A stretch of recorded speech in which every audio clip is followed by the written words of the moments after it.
Hello friends. आज के lecture में हम जो है शॉर्ट वीडियो के बारे में बात करेंगे, जिसको सर्जरी में जो है बहुत इम्पोर्टेंट मानी जाती है। इसको हम लोग बोलते हैं एब्डोमिनल इंसिजन। मतलब हम जितनी भी तरह की सर्जरी करते हैं, एब्डोमेन के टोटल 9 सेगमेंट होते हैं, तो उसमें से जो है कहाँ कहाँ किस तरह की पड़ती है, तो उसको बोलते हैं हम लोग एब्डोमिनल इंसिजन।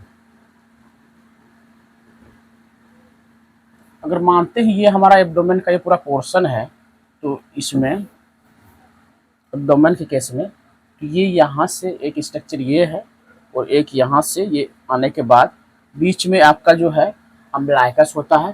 तो 9 रीजन में इसको हम अगर डिवाइड करते तो एक यहाँ से होती है और एक यहाँ से होती है।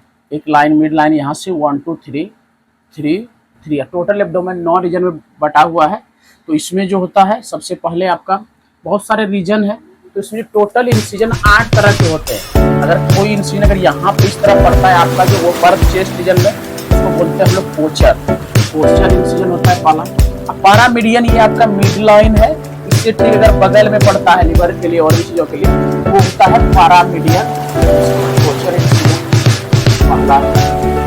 दूसरा है पैरामीडियन इंसिजन, मिड लाइन के ठीक बगल, ये मिड लाइन है हमारा पूरा सेंटर, इससे बगल में यहाँ पे हम अगर इस तरह का इंसिजन देते हैं तो ये आपका पैरामीडियन इंसिजन, खासकर लीवर केस के लिए लोग सर्जरी में देते हैं। तीसरा है हमारा होता है एक तो बोलते हैं ग्रीड आयरन इंसिजन, तो यहाँ पे होता है आपका जो है इस रीजन में एब्डोमिनल के 4th क्वाड्रेंट में, ये यहाँ पे पड़ता है। खासकर किसके लिए पड़ता है? ग्रीड आयरन इंसिजन अपेंडिक्स के लिए, तो बोलते हैं ग्रीड आयरन इंसिजन। और इसका दूसरा नाम है एमसी बर्नी इंसिजन, क्योंकि विलियम बर्नी नाम के साइंटिस्ट जो खोजे थे ग्रीड आयरन इंसिजन, और इसको बोलते हैं एमसी बर्नी इंसिजन। ये होता है किसके लिए? अपेंडिक्स के लिए।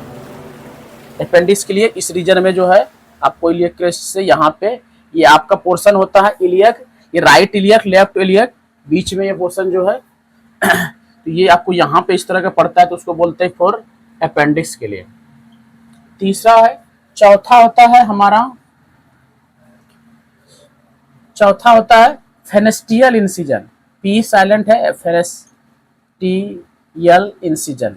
ये होता है आपके लोअर सेगमेंट के लिए। यहाँ पे जब भी कोई जो है हमको जो है इंग्वानल रीजन से यहाँ से अम्बलाइकल से कोई नीचे का सर्जरी करना है, फेनेस्टियल इंसिजन होता है एलएससीएस के लिए।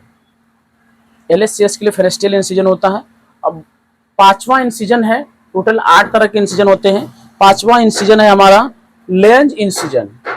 Length incision LENZ, length incision. इसको हम लोग बोलते हैं, चूंकि वैज्ञानिक थे रॉकी डेविस। ये इंसिजन जो है length incision, Rocky Davis incision भी बोलते हैं। ये इंसिजन जो है बहुत सारे केस में पड़ता है, मल्टीपल केस में पड़ता है। इसमें किसी मान लेते हैं कि स्प्लीन के अंदर कोई रप्चर हो जाती है, तो वहां भी पड़ता है आपका लेंज। इस केस में पड़ता है आपका लेंज इंसिजन। नाम है रॉकी डेविस। ये आपको साइड वाइज से ऐसे पैरामीडियन और ये जो है इस तरह के साइड वाइज में पड़ते हैं, इसका नाम है लेंज इंसिजन। छठा होता है आपका बॉडी पोर्शन में ट्रांसवर्स, मतलब कि ये जो है आपको बीच में मिड लाइन से पड़ेंगे, ये आपको लिवर को सेपरेट करेगा, इंटेस्टाइन के लिए पड़ेंगे, इसको बोलते हैं ट्रांसवर्स इंसिजन। ठीक है, लिवर के केस में, कुछ इंटेस्टाइन के केस के लिए पड़ता है। 7th में है आपका, मुख्य रूप से 7th इंसिजन में आता है रदरफोर्ड इंसिजन। ठीक है, रदरफोर्ड इंसिजन बोलते हैं। ये खासकर पड़ता है किसके लिए? पेनक्रियाज के लिए, अग्नाशय के लिए, पेनक्रियाज के लिए पड़ता है। और 8 नंबर पे है हमारा पोस्चर्स के बाद हमारा मीडियन इंसिजन जो होता है, एक वो है मीडियन इंसिजन। ये होता है मीडियन इंसिजन। ये भी बॉडी के बहुत सारे केस के लिए पड़ता है, चेस्ट रीजन में किसी ट्रॉमा के लिए भी पड़ता है। ये आपका मीडियन इंसिजन 8 नंबर। टोटल 8 तरह के इंसिजन जो है आपके बॉडी के 9 एब्डोमिनल सेगमेंट में पड़ते हैं, अलग अलग सर्जरी में। डिटेल वीडियो में हम बात करेंगे इसके बारे में। Thank you.